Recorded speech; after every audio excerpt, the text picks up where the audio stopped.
may look like an ordinary classroom where you learn a bit of history or maybe a little geography or math, but the man who is the teacher in this classroom has some extraordinary talents.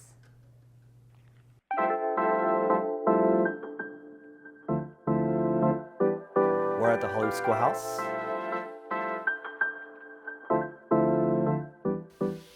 What does that feel like? I mean, 22 years is a really long time.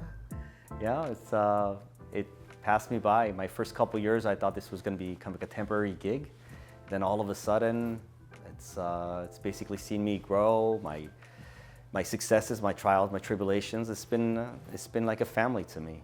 And your kids have been here too, right? Yes, my daughter went through about 10 years, and now she's graduated. She's in 8th grade, and then my son is in 5th grade right now. They both started here since they were in diapers. I think the first time I paid attention to your Instagram account was during COVID, when you were trying to teach Oh my goodness, yeah. without actually having students. Tell me about that. It spurred a surge of creativity. And I have my trusty assistant, Ziggy, to help me with today's math lesson. How fitting that on the last day I'm putting on another crazy hair just for you guys. It was a surreal experience, like a fight or flight, as they say. Yeah. Within a couple days, we had to become techies and know how to work Zoom and how to engage kids, on camera from in my case, my dining room. And so I had to basically pull out all the stops. I started making instructional videos, donning different kinds of eccentric costumes, making almost like a TV show of sorts. And even when I was, going live, I was just putting on different things just to, keep the kids engaged. I thought to myself that I owed it to them because they were gypped of the experience of the classroom. So I wanted to try to compensate for that. And what was the reaction? What was the feedback? They loved it. They loved it. They, instead of being anxious to be in this new setting, I felt that I kind of gave them, an hour or two of, forgetting about what was going on, the uncertainty. Are you a history teacher, or are you how would you characterize yourself? I've taught math for many years. I've taught Spanish. I've taught French. I teach chess. I've helped coach our school soccer team. So many, many, many hats. Some would know you as a teacher. You're actually pretty famous for your math videos, right? I know that. Don't say it. 8 times 3. That's right. I see 24 push-ups. Some know you as a father, and a friend and a man, but very few people, I would say, who don't know you personally, know you for the title you hold. Yeah. So yes, there's so many, compartments to my life, and one of them is that I hold many world records in the bench press, in my weight class. I've won the world championship 11 times in different federations, and I still hold the world record in many federations in my weight class. For the bench press, for bench pressing. I didn't even know there was such a thing. Yeah, I didn't either until I started. How does one discover that they have that kind of strength? It was interesting. So in college, I played, soccer and rugby, and in order to be on the rugby team, my coach said, you know what, you need to work on your upper body. I was really fast, but they put me on some sort of workout regimen where I would, have a stronger upper body. And one of them was a bench press. And I remember asking, what is a bench press? I was still relatively new to the country, and I did not understand anything about the weightlifting culture. And I started off, I remember, being very wobbly with the bar, and I got better not just linearly, but exponentially. And I thought, oh my goodness, this is crazy, because I did not get any bigger, I didn't grow muscles, I just got stronger and stronger. And it was just absolutely surreal. People started looking and just, but at first it was just a little gimmick. And then after I graduated college, someone told me, hey, there's a flyer here at Venice Beach. This was in the year 2000. Go check it out. And I did, and I got second place. And I was like, oh my goodness, this is crazy. And so I started getting more invitations. So it wasn't just local ones, it became at the state level, then the national level, then the international level. It's a surreal journey.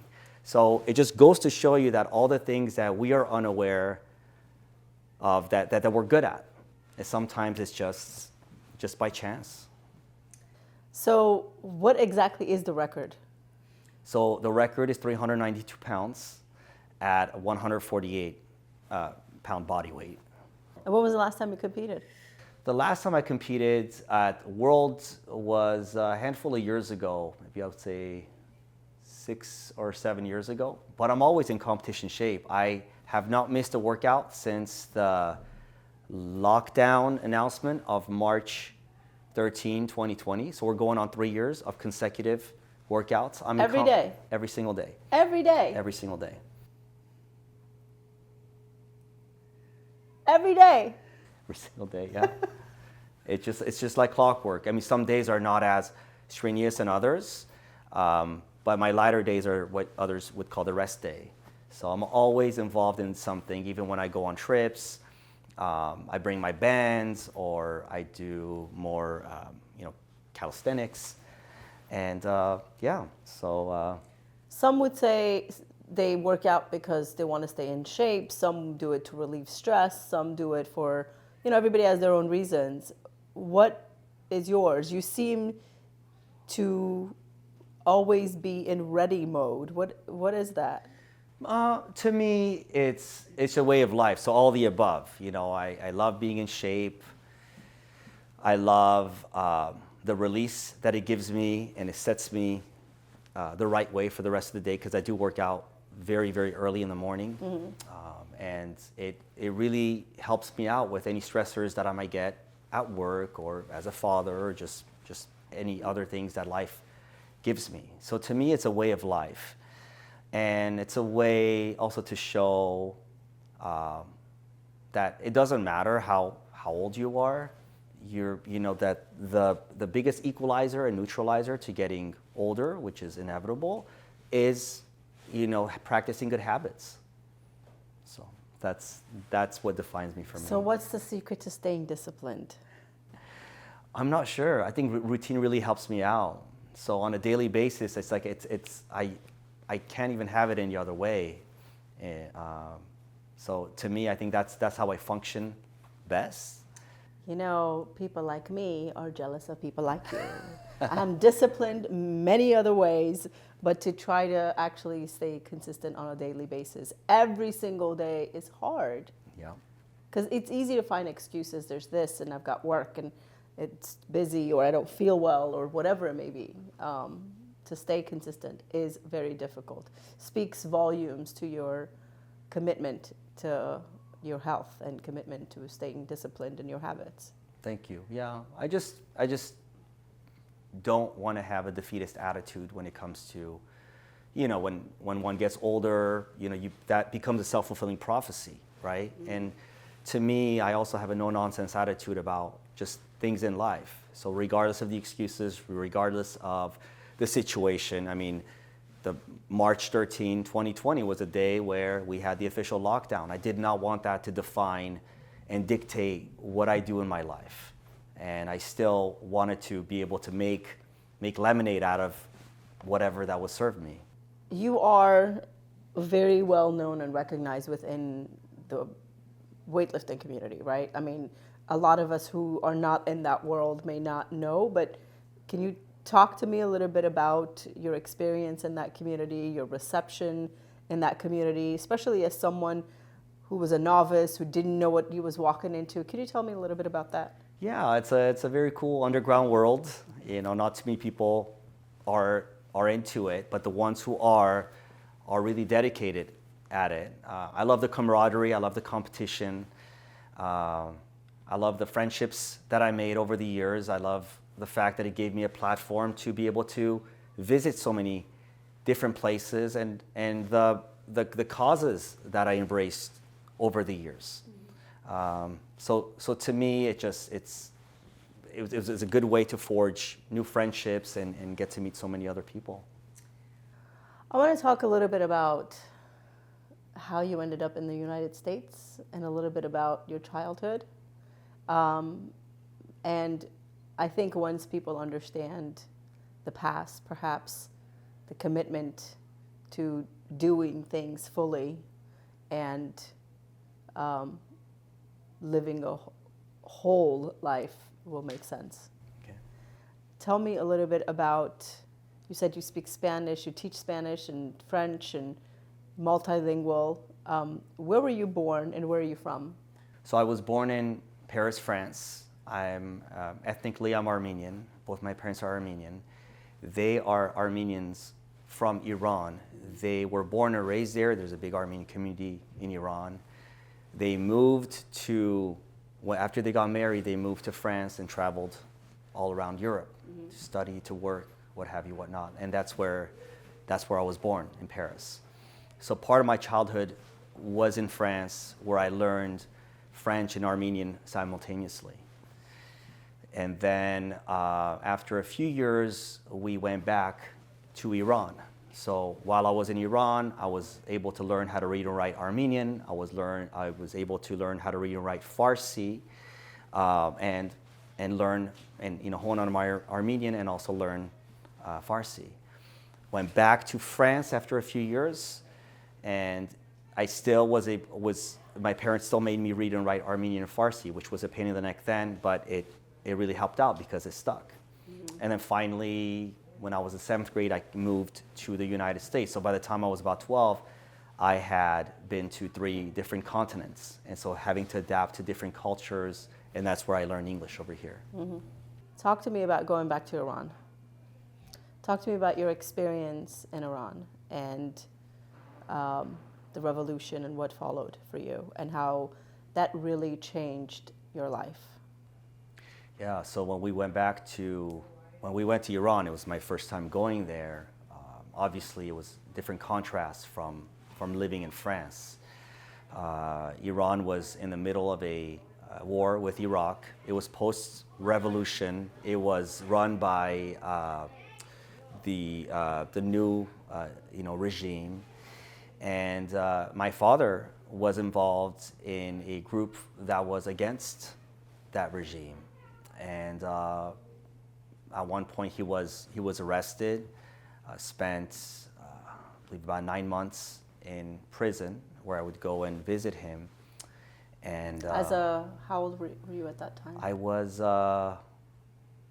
when he was thrown in prison. It was I was about 6.5, and then when he passed away, because he was ultimately executed, I was 7 years old. And so I have vivid memories of going and visiting him, the whole process of standing there for hours just to be able to see him behind a glass for 10 minutes.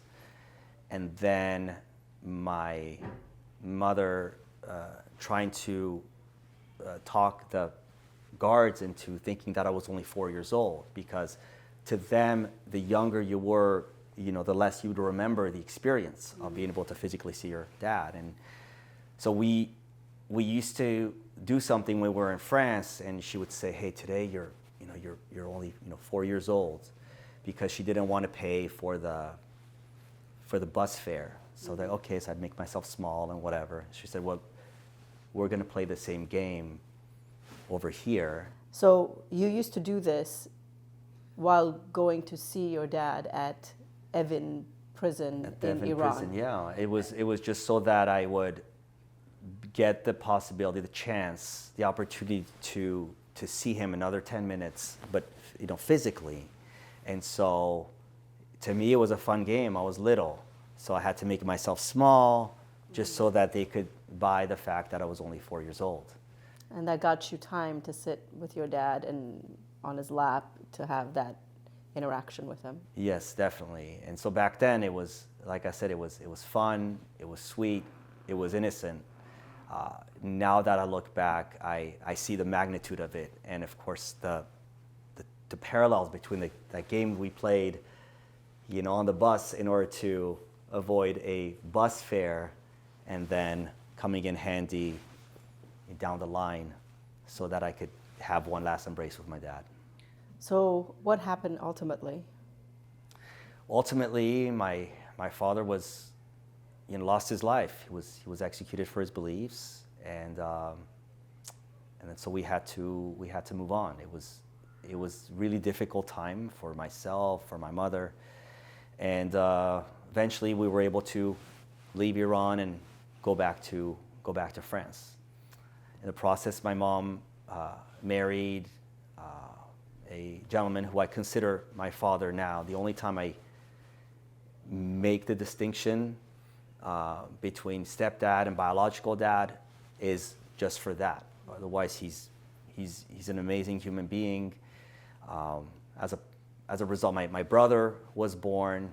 My brother is an amazing uncle to my kids. My stepdad is has been an amazing father to me, an amazing grandfather to my children. So and I look back at my biological dad's strength, my mother's strength, and then at some point I had to really see that, okay, I really miss my biological dad, but I also love the life that I have. The two are not mutually exclusive. And I read this book by Voltaire, Candide, and it says, you have to cultivate your own garden. And then from that, I thought to myself, you also can't have all the flowers in the garden. Some will ultimately wilt, but other ones will blossom. You have to embrace them all. And you have to find a way of letting go of what is out of your control. How long ago was that? How many years ago was that? We're going on 40 years. In July of 1983, so July of this year, it's going to be 40 years. It feels like eons ago, but it also feels like yesterday. It feels like my life, but also feels like someone else's movie. Yeah. That was 40 years ago, and similar situations are happening now in Iran. And the difference this time is that there is a global public attention to what has been happening for the past 43 years. Perhaps your father being some of the earlier captives and victims of execution. And the same thing is unfolding to people who are speaking out, who are standing for something other than what the government says is okay. How has watching what's occurred in Iran, the uprising, and some are calling it a revolution, how has that impacted you? How do you feel about all of that? Well, to me, it takes me back to what happened years ago. It goes to show you that humanity overall has still a long way to go. And in a way, I'm glad that it's happening now in the day and age of social media where such things are exposed. And it also gives me a platform to be able to teach my students that this isn't just propaganda, like it happened to me. And this is the reason I'm in the classroom for my students, for them to hear it firsthand from me. It's not from a book, it's not from a news outlet. I can attest, I'm a walking testament that this stuff happened, and it is true that this stuff is happening now. Right. How did that impact, how has it impacted you in who you've become? Particularly what you've become as an educator, right? Yeah, no, it's allowed me really to find my why in life. I would never wish this on anyone else, right? I would have total sympathy, total empathy towards someone who had gone through that, especially a child that young. At the same time, I look at it, nobody goes through life unscathed. You have these stressors, you have this trauma, and it's up to you on what you want to deal with it, how you want to deal with it. And it also helps me be a better parent, a better father, a better teacher, for when kids, are, complaining about certain things in life. Yeah. How so? How has it made you a better father? Well, it's made me a better father because when my father died at age 7, I remember that feeling of losing a parent, of losing that shelter. And so when I became a dad, I wanted to make sure that I was always around my kids. I was very hands-on to lead them every step of the way. And my father, my biological father, as much as I love him, because of the fact that he was engaged in so many of those activities, unfortunately was not around all the time. And I also did not want that for my children. I was able to take the strength that he has, and also use that to be a strong father. When he passed away, he was 37 years old. Back then I used to think, oh my goodness, that's really old, right? So then when I turned 37, I was kind of overtaken with so much melancholy, so much sadness, but then I turned it into, oh my goodness, now I'm going to live my life to the fullest for him. It was a feeling of so much happiness and euphoria, actually. Being able to live through and live in a way that perhaps he didn't have a chance to do. Absolutely, yeah. He lived his life the way he wanted it. He lived his life fulfilled, and my fulfillment is to live a very long, healthy life and kind of lead the way for peers and my kids, my students, and it really has validated my purpose. Everyone has their purpose, and for me it's to be a parent. For me it's to be a teacher. That was going to be my next question, is how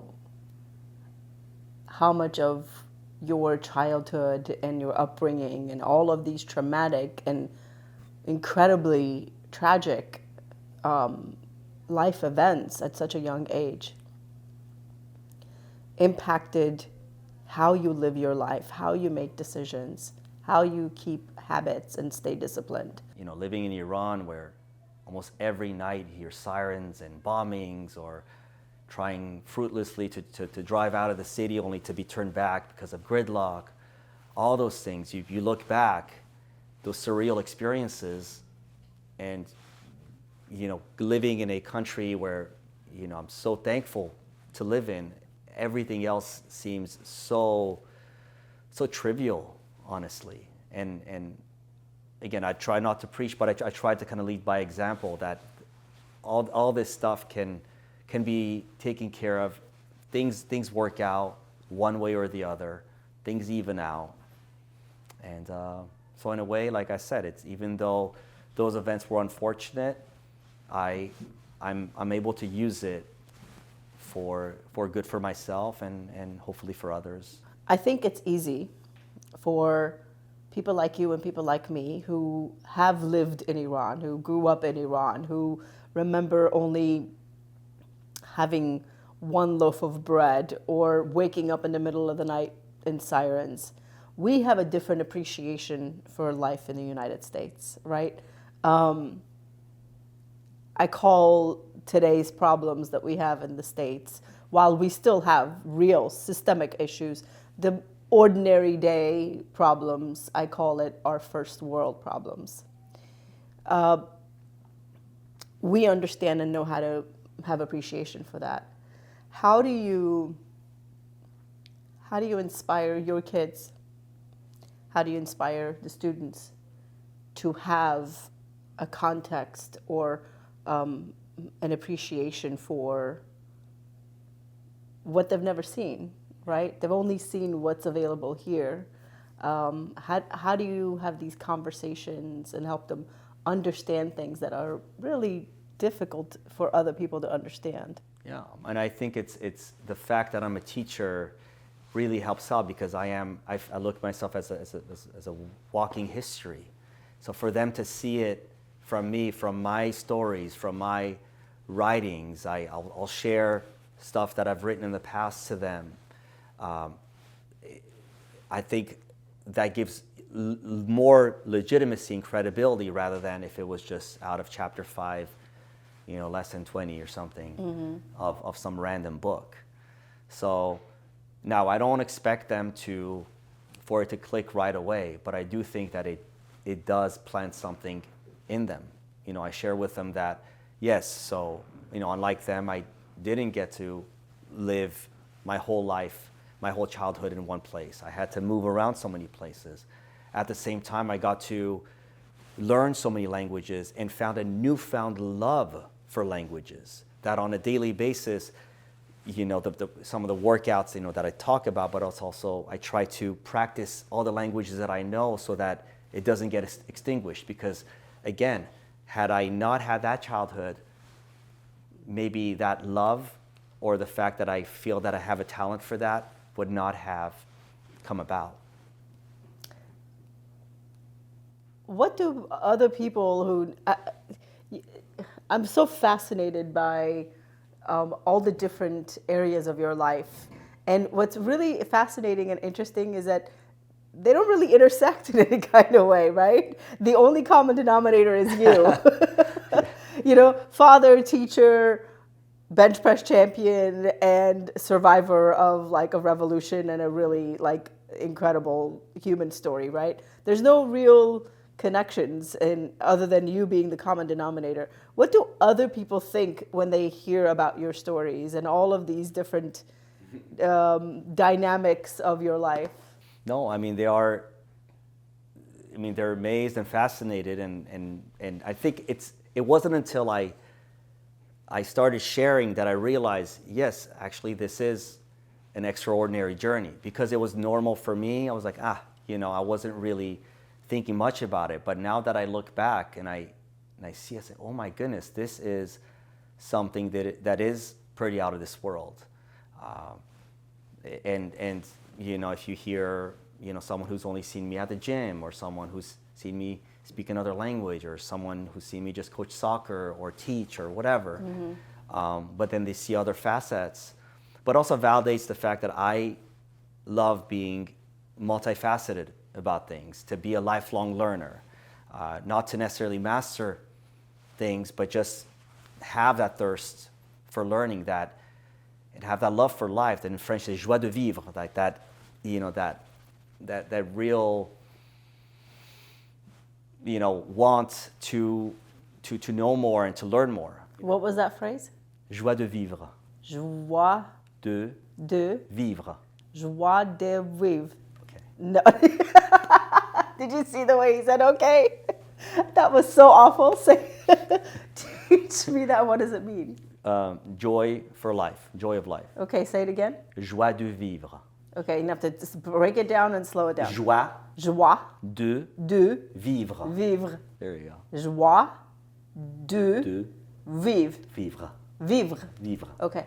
Joie de vivre. Vivre. Joy for life. Joy for life, yeah. Speaking French now. There you go. I love it. Why do you think it's important for us to tell these stories?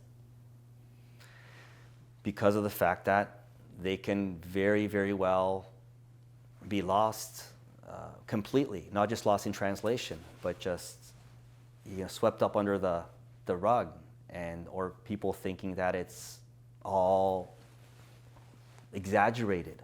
So it's very important for those who've seen it firsthand to tell others, whether it's genocides, whether it's the Holocaust, whether it's any type of cruelty against humanity. It has to be passed on from one generation to the other.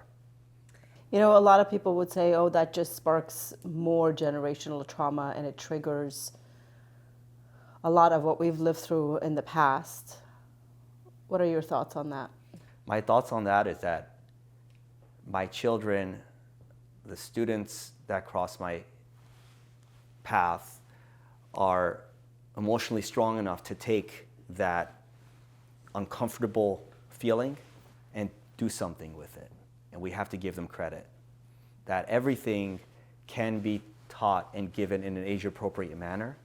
Mm-hmm. And it's from there that it gets cultivated. There's something incredibly empowering and freeing about telling our stories and being transparent and stepping into the light and letting go of all of the details of the heaviness that sometimes these stories carry.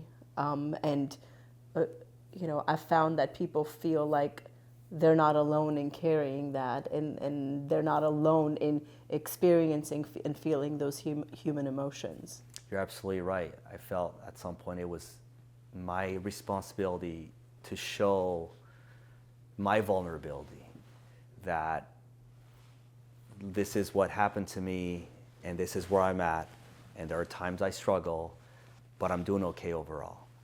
And for people to, just like you said, to not think that they are alone. There were times when I was, younger, I thought to myself, why is this just happening to me? From the brain of a 7-year-old, is it because I got in trouble at school, right? Why is this happening?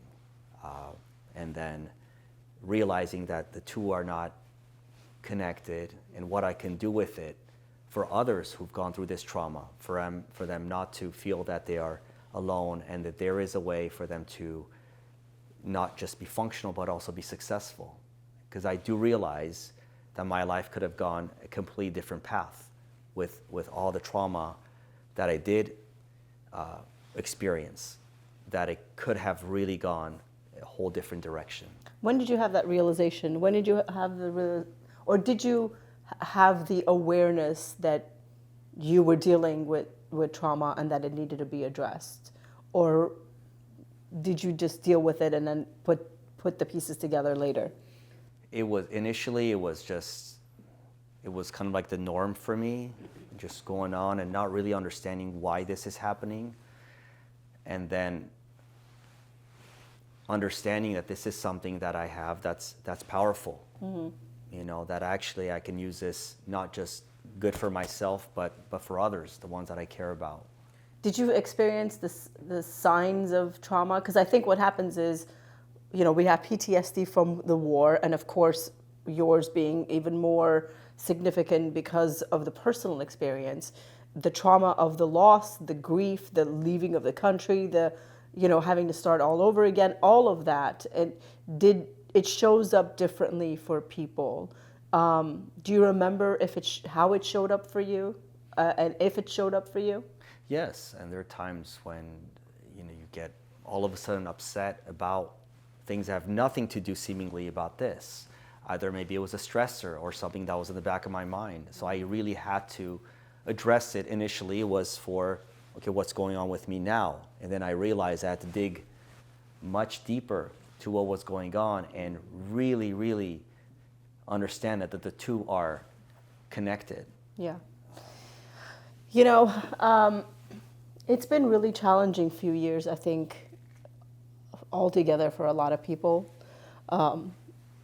Obviously COVID, right? Lockdown, lots of people's livelihoods and the way of living and patterns were interrupted. But also, ultimately, we're Armenian, so then we watched the Armenian War, which triggered a whole bunch of generational, ancestral, trauma from the past and survivor's guilt and all of the things that come with that. And then fast forward to the uprising in Iran and what's been happening and all of these things that we have known, you knew firsthand, personally, 40 years ago, come to light now. And what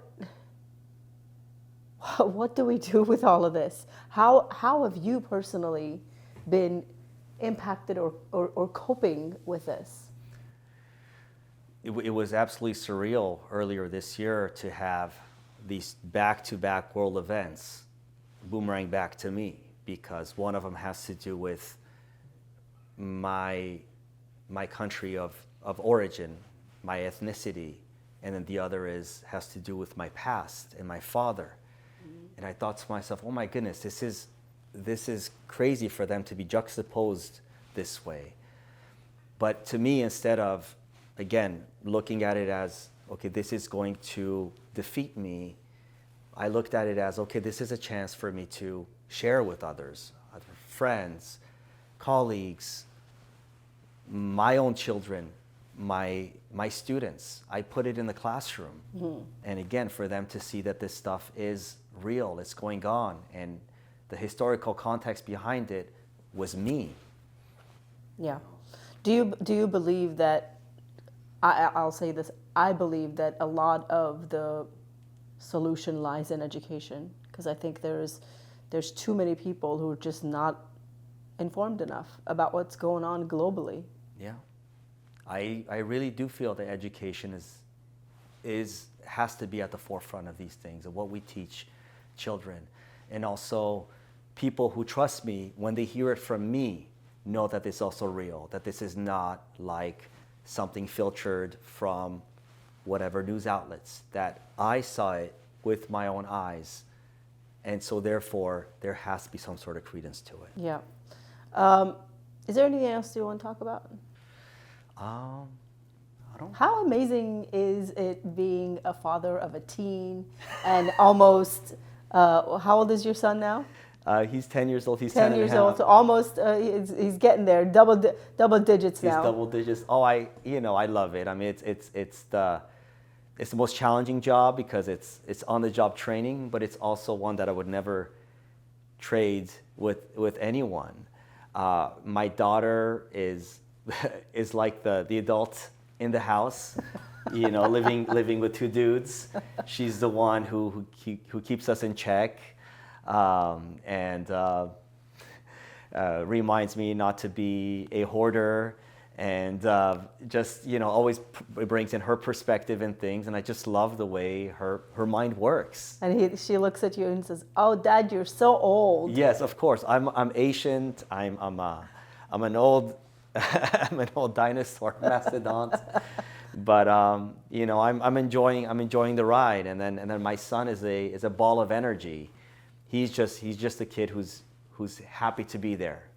He's the life of the party. He just loves every activity. He thrives in soccer. She thrives in volleyball and dance. He loves his taekwondo.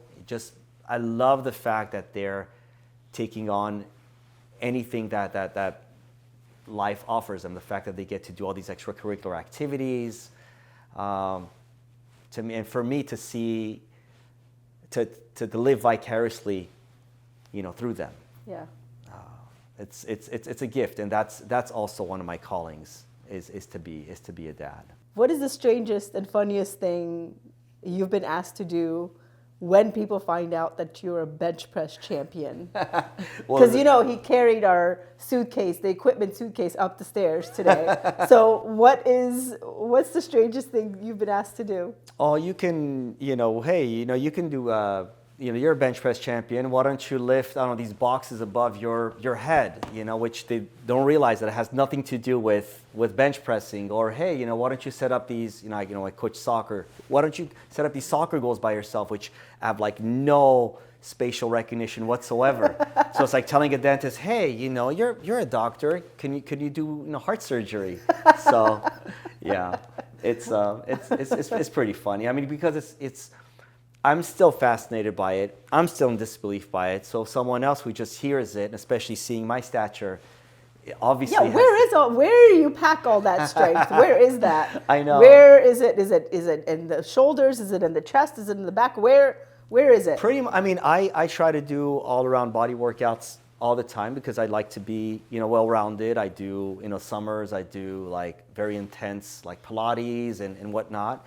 But I love to coin the phrase, the champion of skinny strong. I like being skinny strong, which is basically lean, but also be as strong as possible. So that it's not outwardly showing, that I don't look like, one of my friends said, when people look at you, you look like a normal person. You don't look like this abnormal, person with like, big muscles bulging out. And I just wanted to look like the everyday person. Right. So, which is great, because do you show up at competition and people look at you and totally underestimate you? My very first competition, they said, "Oh, the racquetball tournament is over there." Yeah. Oh yeah. Oh no, they look. It's just like it's almost like when the music stops. Zips, Oh yeah. And then what happens when you kick their butt? Do they ever apologize? Yeah. I mean, but I completely understand, right? I mean, I would probably think the same thing as well. So. That's so funny. You enjoy that. Yeah. I mean, listen. I'm very humble in whatever I do, but I also set out to win. And that's what I tell my students. It's okay to want to win, to be successful, to not just be there. And it's not a coincidence that I've won this many championships. You have to be humble in terms of the process and the work that you put in. But when you're there on that platform, you go there to win, and it's a metaphor for life.